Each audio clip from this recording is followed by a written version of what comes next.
this evening. Adele asked me to come and speak a little bit about my, I guess, career and journey from being a girl from Llanafan in South Wales to, in a month's time, I'll be the president of the British Veterinary Association for the UK. So it's been a bit of a journey and a bit of, an unexpected one. That was never the plan. So, best laid plans and all that. I like to say yes to things and accidentally end up in situations that I wasn't planning to be in. And tonight is an example of that, maybe. Being really nervous speaking to the WI. But, so my name's Gwen Rees. And I'm going to, I guess, give just... It's quite informal. It's mostly a picture show, but it's a bit of a talk through the journey from the girl who wanted to be a vet growing up to what I do now and what the BVA does a little bit. And quite informal. I thought I'd leave some room for questions and chat over coffee at the end then, because I'm not sure which bits of it you're going to be most interested in. So I'll do an overview and then we can dig down into some questions if you've got any. But first, to introduce myself. So I'm Gwen. I live with my husband Nick up at Llanafan, which, as Elaine said, we're Elaine's next door neighbours up the lane behind the houses at the top of the village. And we've got our two little girls, Arwain and Nell. Arwain's the blondie, she's 7 now, and Nell is the one with the dark curly hair, and she's 4. People often say they don't think they're related at all when they first meet them, because I've got one who looks like me and Nick's got one who looks like him, and they don't look anything like each other. But yeah, we live in Llanafan. We moved here in 2021, so it was in COVID, in lockdown, and so we didn't really meet anyone for a long time. I still feel like I don't know a lot of people in the village, so I thought this was quite a nice way to introduce myself to you all as well. Because we moved in COVID when not a lot was happening, and then I got pregnant and got busy, and I haven't really been that involved in village life, which is a shame, but I like to think that that will change. So that's us and that's our house. But how did I get here? Well, I was born in the Netherlands. I was born in Holland, but that was just a product of Dad's job happening to be out there. So I'm Welsh first language from Llanelli. Doesn't exist anymore, and that kind of being a vet doesn't exist anymore. But it definitely does, and I managed to find some jobs that were very, very James Herriot-esque. And I still want to be James Herriot now. So that picture on the top right is me, I don't know if I'm 3 or 4, with a stethoscope in my ears, listening to the hearts of my teddy bears, because I wanted to be a vet from back then. And that's just a picture of me again, looking very harassed and stressed at a desk, looking like I'm doing a lot of hard work, which is not changed very much basically from then. A stress head who wanted to be a vet. So, quite unusually for someone who went to comprehensive school in Llanelli, I actually got into vet school. I remember going to see we had mandatory careers evenings, and you'd go and see the careers advisor and saying, I want to be a vet. And they said, very good, you and everyone else, but what do you really want to do? Because nobody's ever gotten into vet school from this school. And myself and my best friend became best friends because we both wanted to be vets, and we proved them wrong. We both became the first 2 to ever get into vet school from our school.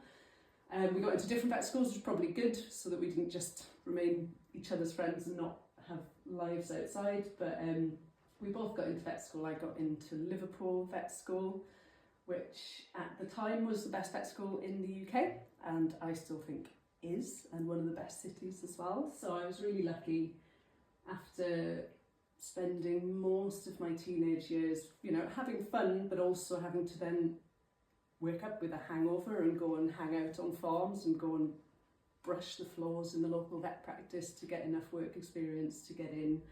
I did get in, and I absolutely loved being at vet school. I went into vet school, as I say, wanting to be James Herriot, mostly wanting to do farm work. I was always really interested in being outside and wrestling cows, and that changed a little bit actually in vet school.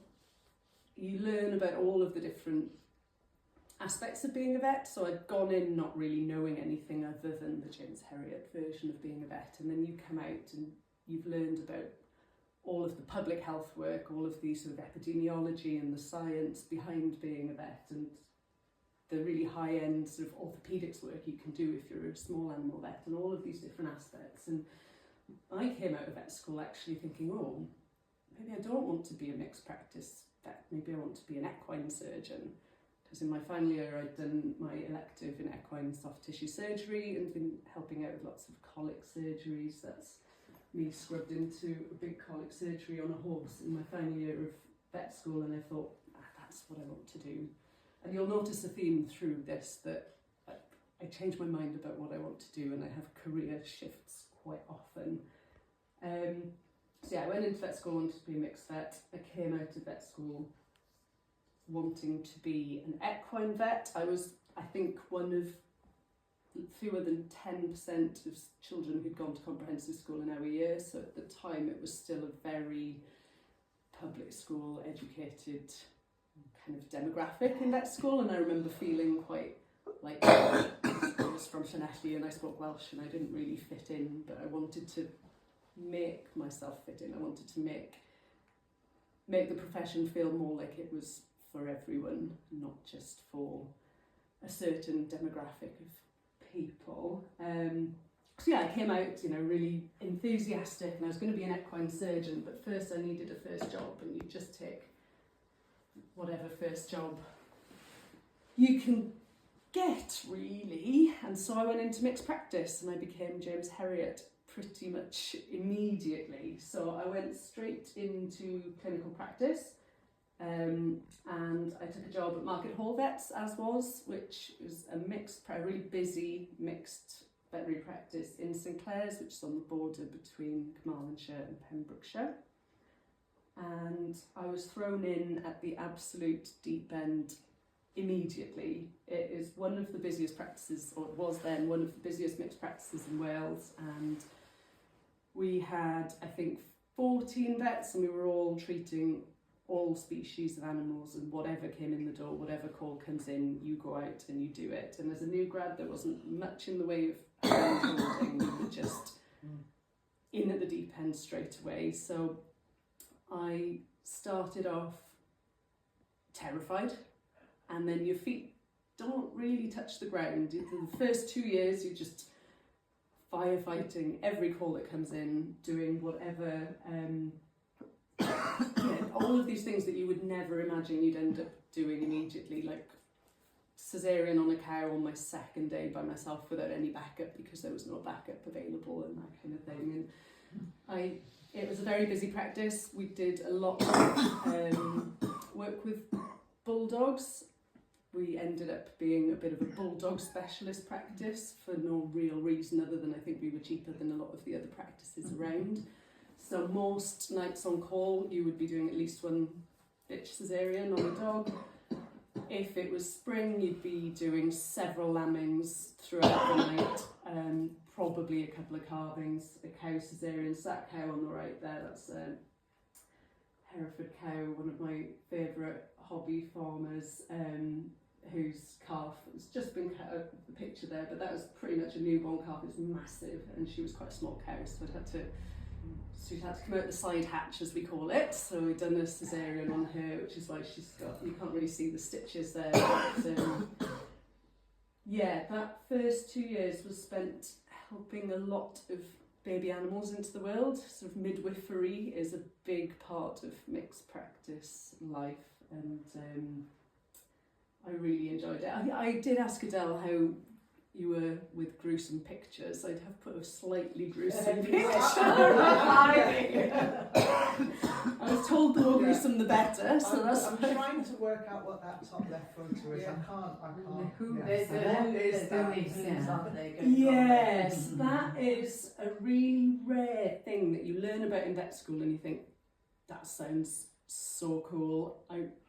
I hope I see one, but they're incredibly rare. It's called a schistosome calf. It's got something called schistosomus reflexus, which is this disorder where they form inside out, essentially, in the uterus. So this is not alive, and it hasn't suffered in any way. They kind of live up until the point of birth and can't live beyond that. But they can't come out naturally either. They're really, really rare. You're told, as a vet, when you learn what to expect, you're told if you hear hooves, think horses, not zebras, which basically means assume it's going to be something common, don't assume it's going to be that really cool thing that you learned about in one lecture. My first calving that I got called out to as a new graduate was a schistosome calf, and this was it. So I got the zebra immediately, and I remember feeling inside and thinking, this something, this is my first calving. Yeah, but it was, so I did have to call for backup on that one. But yeah, so it's a bit gruesome because it's kind of an inside out calf, but it's one of those things that do happen, and I think even very rare things as a vet and as a farmer you end up seeing, because you end up seeing so many animals sort of under your care that even if it's very rare, you're going to end up seeing something at some point. So I moved from Market Hall Vets after almost 3 years. I fancied a bit of a change, but I'd fallen in love actually with mixed practice. I didn't want to be an equine surgeon anymore. So I moved to St James Vets on the Gower. So I worked on the Gower Peninsula and then all around the Swansea Valleys, also doing mostly horses and farm stuff, but with a little bit of companion animal in between. And yeah, I had lots of extraordinary experiences, and I can answer loads of questions if anyone has any afterwards about my time in clinical practice there. But I also suffered quite a lot of injuries and accidents during sort of the 4 or 5 years I was in clinical practice in Wales, and started thinking, I really enjoy this, and what I enjoy as much as working with the animals is working with the people. Maybe I just need a change. I was starting to feel a little bit sort of itchy feet again after a couple of years in my second job. I wasn't quite sure what direction to take, and I'd always wanted to travel. So I moved to New Zealand and worked as a vet out in New Zealand for a year instead. It's a bit of a rite of passage for farm vets in Wales to move to New Zealand, such that there is actually a researcher, there's a professor of human geography in Cardiff, Professor Gareth Endicott, whose specialist subject is why vets and farmers move from Wales to New Zealand and why they move from New Zealand to Wales. There's this link between our countries and lots of reasons for it. But it's become a bit of a rite of passage for a lot of sort of farmers to go out and do some shearing out there, but a lot of vets go out and work there as well. So I was a farm vet, I've always wanted to go there, so I decided to move out to New Zealand for a year. And I had what probably the best and worst year of my life. New Zealand's amazing, loved it, can't believe I had to come back in many ways, but the clinical work out there was very, very different, and the job that I worked in was in a really heavily intensified dairy practice area. So it had traditionally been beef and sheep, upland kind of these big upland stations that they have, the high country stations down on the South Island. So I was in central Otago on the South Island, and they'd always used to be quite extensive beef and sheep areas, kind of cowboy country. But very recently they had put in these huge mega dairies essentially in the kind of flatlands, and they'd put in these irrigation pivots because it had always been too dry for dairy, which is why it had been beef and sheep. But they'd started irrigating the ground with these big pivots, so you'd see these big green sort of mile wide circles of grass that was able to grow, and they put thousands of cows on there because there was a lot of money in exporting powdered milk to China. Essentially that was the market. So in New Zealand, the dairy industry, I think in this country, the dairy industry, we consume 95% of the milk that we produce is consumed within the UK, and the rest is exported. So we don't really export any milk products. We consume them in this country. In New Zealand, it's almost the exact opposite. So a really tiny proportion of the dairy that they produced in New Zealand is consumed in New Zealand. Most of it is dried or powdered and sent and exported elsewhere to countries that don't have their own dairy industries yet. And that was quite a tough job as a vet, actually. I really liked dairy work in the UK, and I really liked the reproductive work in the UK, where you're scanning cows and you're working with the farmer to make sure that, you know, the reproductive status on the farm's really good and that the cow's kind of health and welfare is great. And then I went out to New Zealand, and I was scanning. There were two of us who were scanning during the scanning season, and we would scan between us 1,200 cows in a day, sort of pregnancy scanning, and that is a lot. And I remember sort of they have big pivot dairy, sort of pivot parlours there, rotary parlours, where in the UK usually a dairy parlour, the cows walk in, they're static, and you're in a pit and you'll put the milking clusters on. In New Zealand they walk onto a rotating platform of 80 cows, and they have the clusters put on, the platform rotates, and by the time the cow's got all the way around a full rotation, it's milked out and it goes, and then another cow comes on. So it's kind of a continuous system. And as the vet, you're just on a platform scanning the cows as they come past for, you know, 6 hours without stopping, and being there sort of crying and scanning and crying and scanning and thinking, I don't think I can do this forever. And also I absolutely knackered my shoulder doing that as well. So I did end up having to come home, which was a real shame. I did a year working out there, and there were other really cool things. I mean, we did have sheep. I did work with sheep. This is a pile of antlers. So we used to do velveting of deer as well out there. So deer farming is quite big on the South Island of New Zealand. Venison's quite, it's eaten quite a lot out there. But again, the most valuable bit of the deer was the antler, which we would take off as a surgical procedure because they'd be powdered and sent to China for medicine. So yeah, did a lot of deer velveting as well, which wasn't something I'd ever done in South Wales. What's velveting then? So the velvet is the fresh horn growth that they have each year. So it was called velveting, which I learned when I went out there because I didn't know what it was. So you cut, that's what you're cutting off. Yeah, so this is the kind of cut surface. So that surface there. Anaesthetic first, if it's yes. So you would give them. They would usually have a sedation or a general anaesthetic as well. It depends on the setup there, but they definitely have local anaesthetic. So it's painless and it's done in a kind of welfare-friendly way, but it is done every year, and there is a lot of pressure to get every last millimetre because it's by weight that it's kind of sold, but you have to be very careful because if you get too close to the germinal layer of cells, a bit like a nail bed, you can damage it and the horns won't grow the next year and then you lose the value. So there's a bit of a skill to it. It was a bit of an eye-opener working out in New Zealand, and yeah, I loved the culture, loved the people, loved the place, didn't really enjoy the work so much. It's like working in a factory almost. Yeah, some of it was. You felt a bit like you were a technician working in a system that was much bigger than you. I think in the UK, still, even with the bigger farms, you are, you know, your relationship with the farmer is really key, and you understand that farmer knows the health and welfare of the animals on their farm, and you have a much more kind of two-way relationship. Where with farms of that size, the people working on the farm aren't the people who own the cows. I mean, some of the dairies I worked on were owned by the Harvard University Pension Investment Fund and things, so it's a different world out there.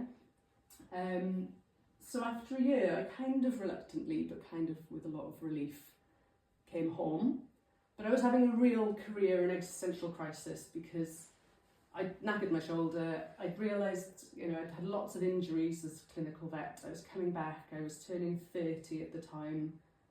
I thought I can do this for another 10 years, definitely, but can I do it for another 20, 30 years until I retire? No, I'm going to be completely broken. And also I was starting to have thoughts that I might be interested in doing some research, I guess. So I came back and I was looking around forgot about this slide, but this is just a slide about how glamorous the life really is as a vet. So just some pictures of me covered in blood. I think that's also blood. You don't realise when you are operating or doing something, because blood will come out of an animal at the exact same temperature as you. You don't feel it hit you. So I had driven and gone to get petrol looking like that, and nobody had said anything. And then I looked in the mirror and realised, well, this is it. I'm surprised the police hadn't been called, because I'd gone in and I'd just had it all over my face. Top right, I'm covered in cow poo, which was actually more common. That was pretty much every day. If you're doing reproductive work on dairy farms, you're just covered in cow poo and you get used to that. And that's a nice black eye. I think I had 3 of those in the 6 years I was a clinical vet. That was just from a cow swinging her head round at the wrong time and knocking me over. But it's not a glamorous life being a vet. It's a really tough life, actually. It's quite physical and it's quite dirty a lot of the time, but it was also really, really fun. And but yeah, so I was having all these thoughts. I didn't know what I wanted to do, and I knew that I loved working with farmers and I loved the working with people and the being outdoors and the animal stuff, but I didn't think I had the longevity in me. I forgot again about this. One other segue before I talk about the research, actually. I accidentally ended up being a TV vet for a couple of years as well. So when I worked at St James Vets on the Gower, they were part of a TV programme that used to be on the BBC called Vets 24/7. This is about 14 years ago now. And so I was on a few series of that and realised at that point that I really liked the limelight. I really liked having a camera in my face or performing or explaining things. And yeah, it was, all the other vets would hide at the back of the building, and then I'd be like, yeah, come with me, let's go, we've got a calving to get to, and or a zebra to vaccinate, or whatever it was. But ended up, having a bit of an accidental journey as a TV vet, which was great because I once got recognised on a night out on Wine Street in Swansea as that vet off the TV, and it's probably the highlight of my life. They didn't ask for my signature. What's it called? Autograph, unfortunately. But yeah, I decided to leave clinical practice when I left New Zealand. So I'd been in clinical practice for 6 years, and I'm still not over it, really. I still miss it every day. I still don't feel like I'm a real vet anymore, although I'm not allowed to say that apparently, because we're all real vets if we're still working in the field. But I really miss it because I feel like that was my calling and I don't actually do that anymore. So I had a bit of a career change. I came back and I got a job at Bristol Vet School. I got a job, first started off as a teaching fellow in population health and evidence-based veterinary medicine. It was a maternity cover, so they took a bit of a punt on me because I've been working at such huge numbers, sort of population health levels in New Zealand. They said, yeah, come and teach. And I loved it. I really liked teaching the vet students, but I also really got interested in research. And one of the research questions I'd had for a long time was, you know, as vets, we tell our clients or our farmers what to do, how to treat the animal, and they don't listen, and we don't understand why they won't listen. And I don't understand why I will leave a medicine on a farm and say, this is how you use it, do it like this. And then that wouldn't necessarily be what would happen. And the more I think about it as I was a vet in practice, I think, well, I'm not the only person telling that farmer things, and I'm not the only kind of bit of expertise. That farmer's got their own expertise on their own farm, and they've got their own beliefs and understandings of how the medicine works. And there are a lot of reasons why telling someone to do something isn't necessarily effective. I got really interested in what that meant for the advice that we give to farmers and what it means for the way that medicines are used on farm. So when I got the opportunity after this year-long job in Bristol to write a proposal for a PhD, I wrote one about understanding veterinary medicine use on UK dairy farms. So I was very lucky. I got funded by the Llanafan Trust to do this PhD. So I did a PhD at Bristol, and it was sort of social science, so qualitative research. I went and I lived on 3 farms and interviewed 30 farmers over the course of a couple of years, and also was a glorified bin lady essentially for a year, where I placed bins on 30 farms across South Wales and the southwest and asked farmers to put all of their empty medicines, as soon as they use them, place them in these bins. There's a medicine bin there. And then I would go driving around the country collecting bins every month and counting what was in there and seeing if that count tallied with what was in the medicine book, so what a farmer's supposed to record, and if that count tallied with what the vet had sold to the farm. So sort of looking at what actually reflects what's going into the animals, and whether that is reflected by the interviews I did and by me going out and milking on these farms and being part of the staff on the farms as well. And some of the things I found in the bins were not medicines. I did find some pretty gross stuff, including a very rotten placenta in the bin, because they'd just been using it for everything. So again, I hadn't really kind of upped the glamour stakes in my career choices, I wouldn't say.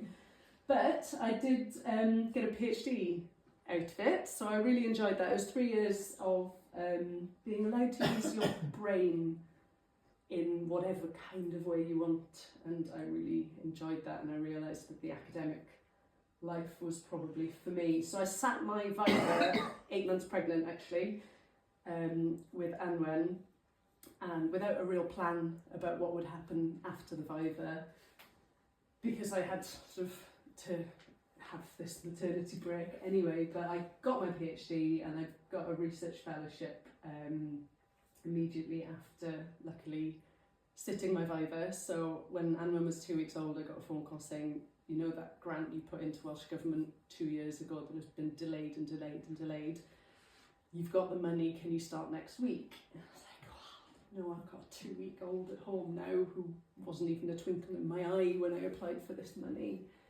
But luckily they could wait, so I had 5 months for maternity and I had to go back and start a big new research project, which I started at Bristol, but then I brought with me to Aberystwyth because I was Welsh and I spoke Welsh and I wanted to move back to Wales and live somewhere where Welsh was spoken. I wanted Arwain to go to a Welsh language school, and it had never been an option because there was never a veterinary school in Wales that I could work at as an academic, and then suddenly there was, and they were employing, and so I became the first lecturer employed at Aberystwyth Vet School, and I brought my research funding with me. So then in 2021, as I said, I moved here and we started setting up the vet school. We had our first cohort of vet students arrive that September, and this is them graduating this summer. So it's been 5 years and we've got our first vets out in the world who trained partly.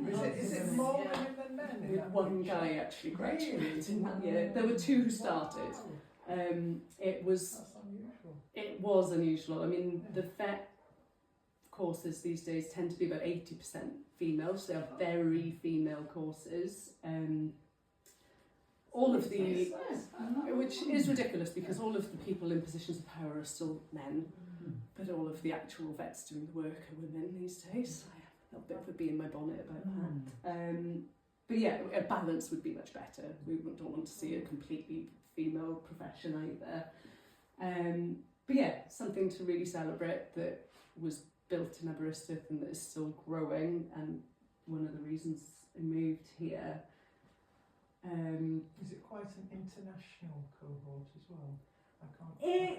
We did have some international students, mostly not though. I think there were sort of 25 in that year, and I'd say maybe 5 were international, with 5 Welsh speakers. So I used to do some of the lecturing in Welsh and do some tutorials with the Welsh speakers in Welsh. That was part of the reason for setting up the course, and we got some funding from Coleg Gymraeg as well to provide some of the lecturing through Welsh. So they helped fund my first lectureship there, which was brilliant. And yeah, those Welsh-speaking vets are now out in the world, and there aren't many of us Welsh-speaking vets, but the farmers really appreciate it if you can go out and speak, just speak in their first language with them. So yeah, it's been a bit of a whirlwind 5 years at Aberystwyth. I've been doing my research as well, which has been Welsh Government research looking at antibiotic stewardship in well, in ruminants, so in sheep and cattle. So we've been working, I set up a network called the Veterinary Prescribing Champions Network in Wales, where one vet from every farm or mixed practice becomes a member of this network and represents their practice on this network for responsible prescribing and represents the network back at the practice. And we've got sort of over 90% of practices in Wales signed up for it, and it's been a big slog, and I've been working on it since Arwain was born, so 7 years old now. But it's been really, really successful. We're really pushing at an open door, I think, and Wales is now internationally recognised as leading the way on antibiotic stewardship in farmed animals. So I've spoken in conferences all over the world about it. I've been invited to speak in conferences. I became made a fellow of the Royal College of Veterinary Surgeons, partly because of meritorious contributions to the profession through this network, and won the Impact Award from them as well.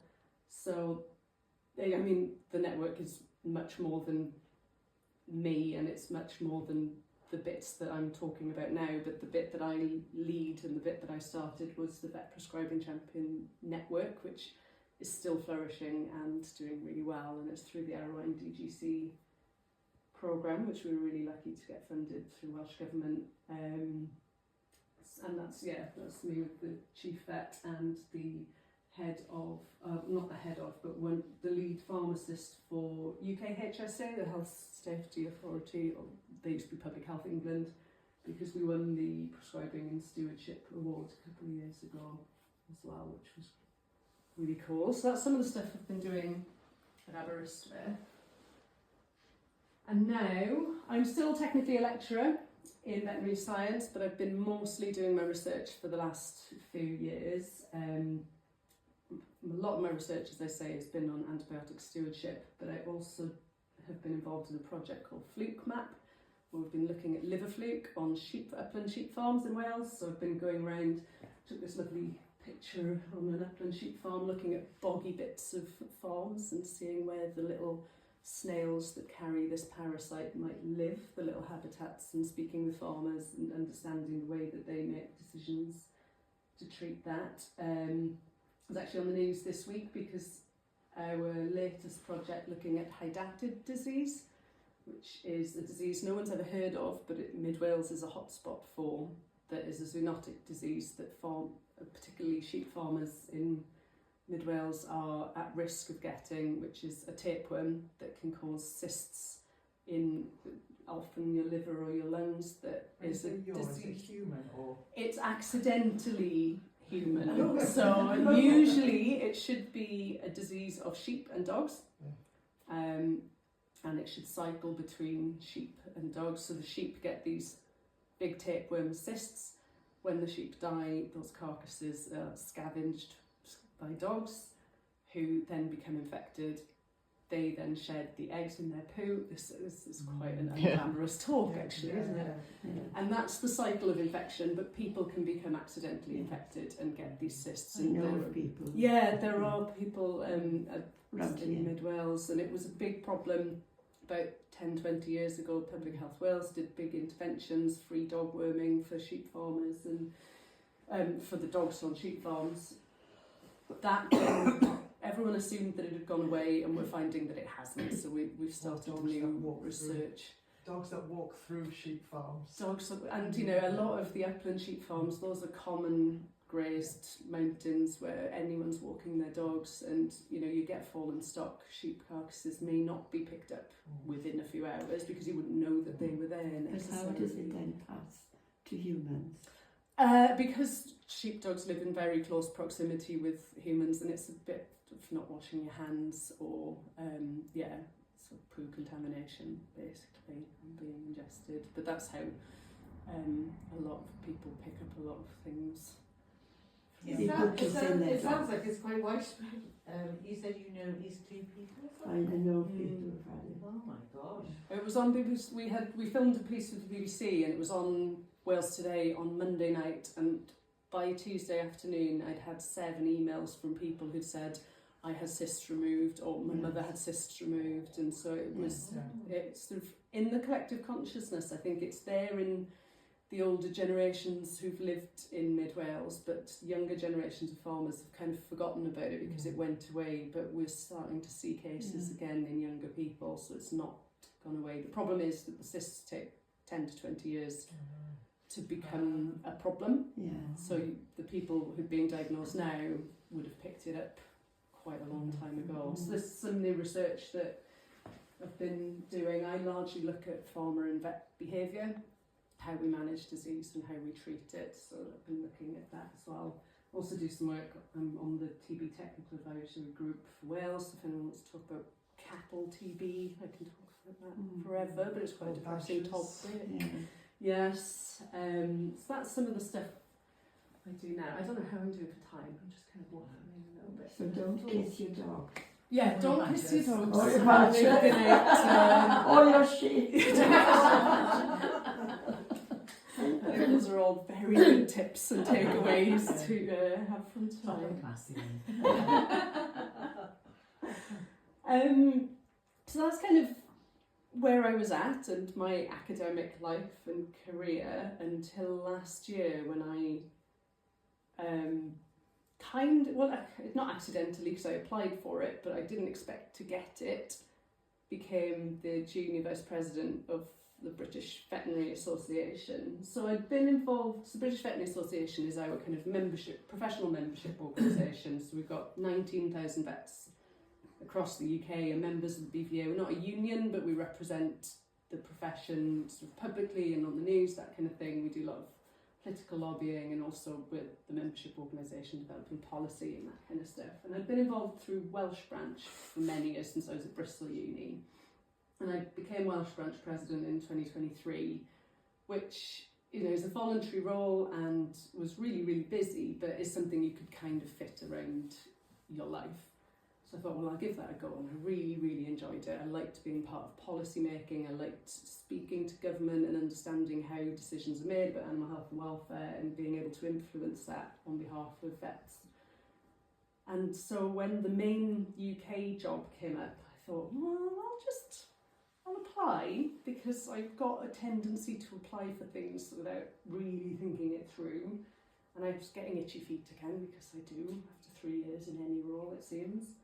And I got the job, so last September I became junior vice president of the BVA.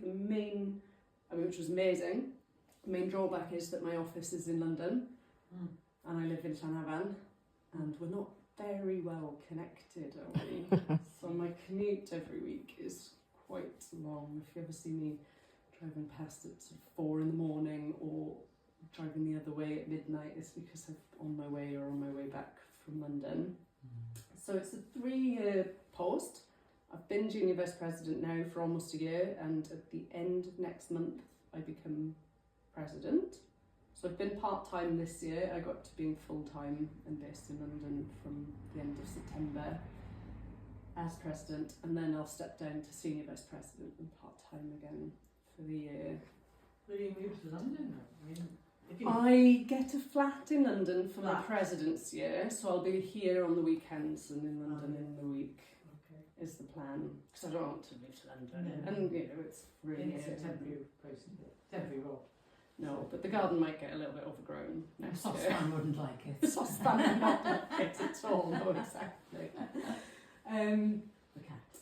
But yeah, so these are the officers this year. So this is me as junior vice president. This is Liz, she's senior vice president, and that's Rob. He was looking very scared at the time, so that was the day he was made president. So that'll be my face next year. And this was us on our way to the King's Garden party that we managed to go to in on a really cold day in May. Actually, it was freezing, but there are some perks to the job, like cucumber sandwiches, which was nice. Especially for, you know, I'm a Welsh Republican, I didn't really want to be there, but at the same time I wanted to be there because I like cucumber sandwiches.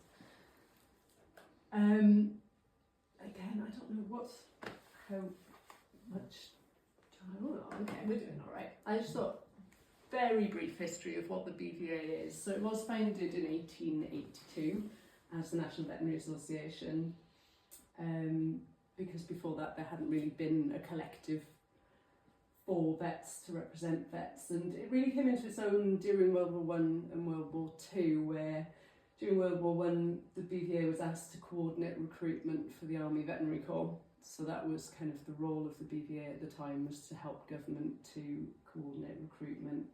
And we became essentially the profession's representative to government at that point, and that's been our role ever since. And we supported the creation of the State Veterinary Service, which is now, part of DEFRA really. And in World War II, actually, vets became exempt from call-up because it was recognised that in a similar way to doctors, they were so needed for sort of homeland security, essentially, and food security for the country.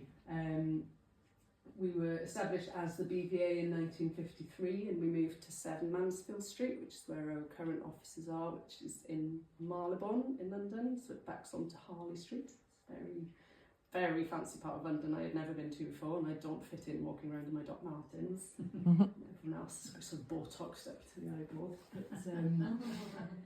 And yes, so today we are still the national voice of the profession and the representative to government, and we've got 19,000 members across the UK. So that's us as BVA. And some of the things that we look at, so we have policy priorities every year that we're in the process of setting them for next year, but this past year we've been looking at the Competitions and Markets Authority investigation. You may have seen in the news that the CMA decided to investigate the kind of pet veterinary sector for prices, essentially. And so as BVA, that's been a really, really busy time for us, because we've been giving evidence to the CMA, we've been trying to kind of represent, so we don't represent veterinary businesses, we represent individual vets, and our members work for some of the big corporates and some work for independents, and trying to kind of navigate what's been quite a difficult year for vets, with the kind of stories in the news about how we're all rip-off merchants when we're all actually trying to do a really difficult job, and most of us don't actually set the prices, has been quite challenging. That's been a big part of the year. We're also lobbying to have a new Veterinary Surgeons Act, because the act that currently sort of governs what vets can and can't do was written in 1966, and the world's changed quite a lot since then. We've been looking at AI, we've been looking at workforce sustainability, disease resilience, protection animal welfare. So there's lots of things that we focus on, and each year we'll focus on things that are important to the profession. One of my main focuses this year has been on endemic and exotic disease. So I sit on the UK TB Partnership and the Strategy Group for England, the Blue Tongue core groups. The Blue Tongue is currently kicking off again in the southwest, quite badly. I was on a meeting just before coming down here about that. Working with the Veterinary Medicines Directorate on vaccines, because we're really losing lots of access to vaccines at the moment, and doing a lot of lobbying about what happens when foot and mouth comes again, because that's our big fear, because it's a bit of a when it happens again, not if, at the moment, with how the biosecurity at our borders is not really functioning. So a lot of my work is around that, and a lot of my other work is being a bit of a woman in a man's world. So there are 3 of us women in this picture, but there's very few, and one of them was Secretariat, because that's always the way, isn't it? So this was in the House of Lords at a meeting trying to develop. So one of my policy areas is around welfare at slaughter for farmed animals, and improving welfare at slaughter, essentially. And so what we were trying to do was to create an export market for stunned halal meat to be exported, because some halal meat is stunned and some of it is non-stunned. We want it all to be stunned, because we believe that it's much better for welfare that the animal is stunned before they're slaughtered. And where there is no market in the UK, it would be good to have an export market to improve the kind of business case, essentially, for stunned halal meat. So this was a big meeting, bringing all of the key people together to develop this sort of trade route. I didn't know anything about trade before this, but that has successfully started, actually. So there is now a trade route for exporting stunned halal meat, which is brilliant. But sometimes you do feel like you're the only woman in the room, and definitely the only woman from Llanafan in the room. Interesting, your line underneath confidence, credibility, and learning not to wait for permission.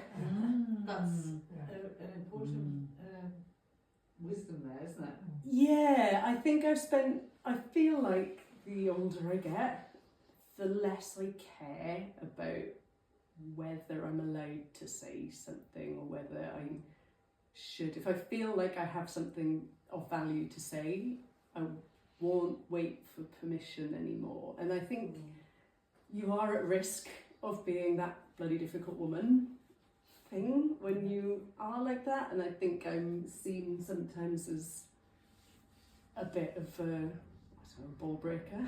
Is that the right term? And it's a shame that you have to be seen that way or you have to act that way, but I think that I want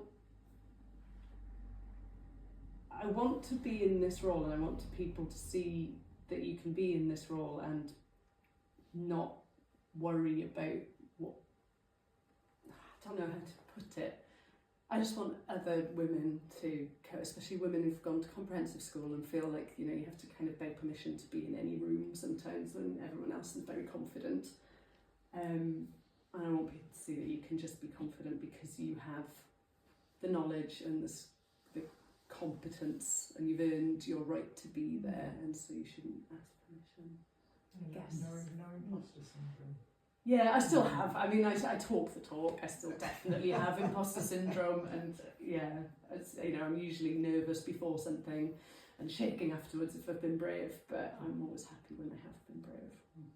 And I think that's what I want my girls to see, so they don't have to feel so brave when they go and be a woman in a man's world, isn't it? Yep. So we do lots of media as well. So that accidental TV role was great because now I'm having to do stuff on the news. Next year, so Rob's president at the moment, so he's been doing all of the main sort of BBC Breakfast and Radio 4 stuff. I've done a bit of Radio 4, but next year that'll be me. Hopefully not looking so sad and tired, but bless him, we have to get up at 4 to be there. This is Coru. Some of you will have seen me with the Labradors. Coru in the ITV studios in Cardiff. We managed to sit behind the news desk, so she had a fun day out. We did a little piece about flea treatments, I think, in dogs. But yeah, I really, really like the media stuff. It turns out I'm a bit of a tart for the cameras. I really enjoy it. But it's a big part of what we do as BVA as well, is to try and kind of educate the public about animal health and welfare and about improving animal health and welfare and lobbying and that kind of things. We do quite a bit of that. And we do a lot in Wales. I'm still involved with Welsh branch, so we had our manifesto for the recent elections. We've done a lot around TB, which I've been involved in. We successfully lobbied and secured mandatory CCTV in slaughterhouses, so that you know, you could always go back and check the CCTV wherever there were any issues around enforcement of animal welfare rules. And yeah, the Deputy First Minister at Cardiff Castle last year, and then more recently than I wrote this slide actually, the First Minister came to our dinner at Cardiff Castle this year and talked about how the work of the BVA and the things that we put in our manifesto are things that they take really seriously and that they do strongly support. So we do a lot of political lobbying, and it is largely very effective, which is great because, you know, it's all in the name of animal health and welfare. And because I haven't got enough jobs already, I'm also this year and last year I'm one of the vets at the Royal Welsh Show. So I don't know if any of you like to go to the Royal Welsh Show, but I spent a really fun week there this year, being one of the vets, helping all of the very hot sheep and cows who were overheating a little bit in the sheds, but luckily everyone was all right in the end. But that, I think, has been my favourite job that I've had in my whole career, is being the show vet, because you feel really important and it's such a cool show and such a cool thing to do. I think, is that it? Oh, and then I was just going to finish with just a bit of, you know, I don't just work, even though it keeps me quite busy. I do run up in forestry sometimes. If you ever see a very hot and bothered looking person looking like they're not enjoying themselves with their dog, that would be me, having a run. Lots of hiking, lots of travelling with the kids. We went back to New Zealand when Nell was 2 and Anwen was 4, and they absolutely fell in love with New Zealand as well. So as a family, we're all quite into it. That's me with Gwen Rees of Super Furry Animals, who's just the love of my life, and my husband knows this. But yeah, so I went to see Super Furries down at the Eisteddfod on Saturday. I'm very into my music, and I like to paint and I like to write outside of things. And I like to make a lot of jams and chutneys actually as well. So I do have some You'll fit in mine here once you get to mine. And I really wanted to shoehorn this picture in, because I took this in one of the dairies in New Zealand. So don't be afraid to do things differently, but I just they were all lined up for me to scan them, and I turned around and I was like, whoa, she's turned, so she'd gone in the wrong way around, and she did not want the scanner to go where it had been with the others. But I just quite liked her attitude. She's like, I'm not going to stand the way everyone stands, I'm going to do things differently. And I think that's what I've tried to do and still try to do, which gets me into trouble.